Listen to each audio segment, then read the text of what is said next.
Assalamualaikum warahmatullahi wabarakatuh. Perkenalkan, nama saya Andi Didiwaya.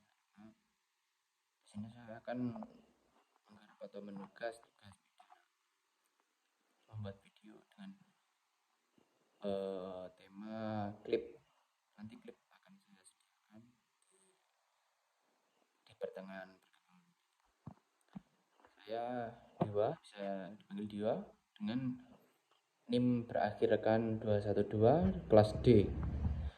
Saya akan menjelaskan singkat tentang apa itu hukum pidana.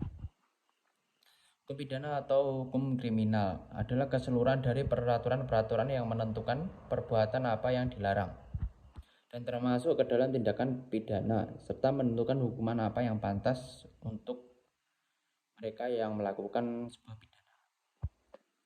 Saya akan menunjukkan klip video sebagai berikut. Sebentar, saya memandu pemirsa Kompas TV, Bung Martin, Anda juga, bahwa saat ini kami menerima gambar dari PN Jaksel, kedatangan, saya menduga dengan hadirnya pasukan Brimob yang cukup lengkap, kendaraan taktis dari Brimob ini adalah kedatangan di PN Jaksel dari terdakwa Ferdi Sambo, yang sebentar lagi akan menuju ke tempat transit sebelum sidang nanti dimulai. Dijadwalkan 9.30, tetapi biasanya mendekati pukul 10 nanti baru hadir. Bu Martin, sedikit saja, mengapa Anda mengatakan bahwa Putri Chandrawati ini satu level harusnya dengan Ferdi Sambo dalam kasus pembunuhan berencana Joshua? Bu Martin, analisa. Jadi gini, makanya gini, ada beberapa ahli hukum yang mengatakan kalau mau melihat kesalahan dari Putri itu, lihatlah pasal 55 ayat 1 ke 1. Apa itu turut serta ataupun melakukan ataupun yang memerintah gitu ya. Nah, ini menurut saya pemahaman yang keliru.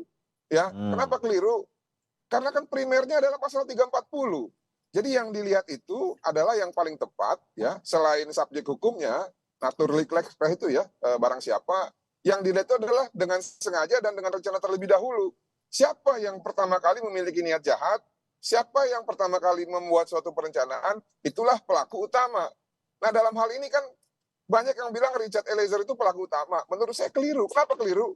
Karena merampas nyawa milik orang lain dalam delik 340 itu ada pada urutan terakhir. Itulah penyempurnaannya. Tapi yang utamanya, mengapa delik itu bisa terjadi adalah karena ada orang yang dengan sengaja ataupun dengan niat jahat dan dengan rencana terlebih dahulu untuk merampas nyawa milik orang lain. Nah, siapakah itu?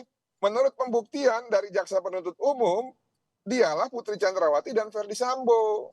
Jadi tidak akan ada peristiwa ini kalau tidak ada niat jahat dan juga rencana dari Putri Chandrawati dan Ferdi Sambo untuk menghabisi nyawa milik Joshua. Eliezer itu hanya sebagai pelengkap saja. Nah, oleh karena itu, ya, berkali-kali saya ulang-ulang bahwa kita ini kalau melihat sesuatu harus dengan kejernihan hati dan juga kejernihan pemikiran untuk membaca suatu ketentuan hukum. Kalau kita membaca suatu ketentuan hukum, kita cocok-cocokkan dengan teori kasus untuk menguntungkan orang gitu ya, itulah yang membuat hukum ini menjadi hukum yang buruk. Pernah ada kata-kata dari salah satu ini ya, kutipan dari senior kita juga, ahli kriminolog, yang mengatakan bahwa hukum pidana itu hukum yang jelek.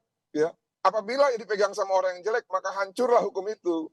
Nah, oleh karena itu ya, cobalah kita berlaku objektif ya, supaya kita juga jangan tercebur ataupun terbawa terhadap, kalau saya pinjam kata Profesor Rocky Gerung ya, kedunguan gitu ya. Demikian, terima kasih.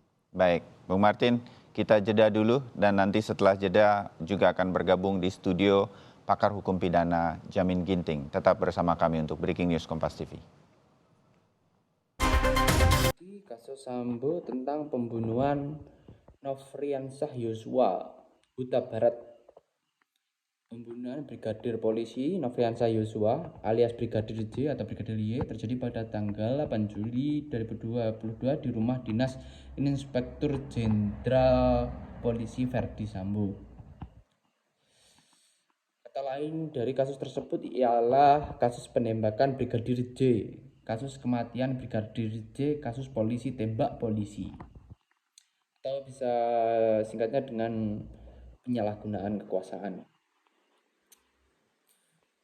Hakim menyatakan Ferdi Sambo terbukti sah meyakinkan bersalah. Pasal yang dilanggar ialah pasal 340 subsider pasal 338 junto pasal 55 ayat 1 ke 1 KUHP.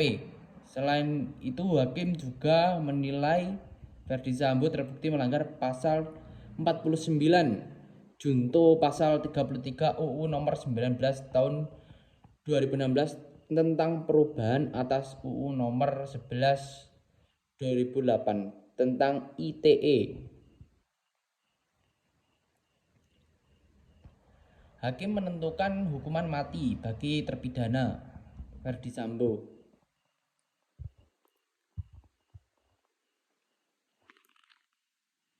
Itu dia pasal yang telah saya kaitkan dan sebutkan.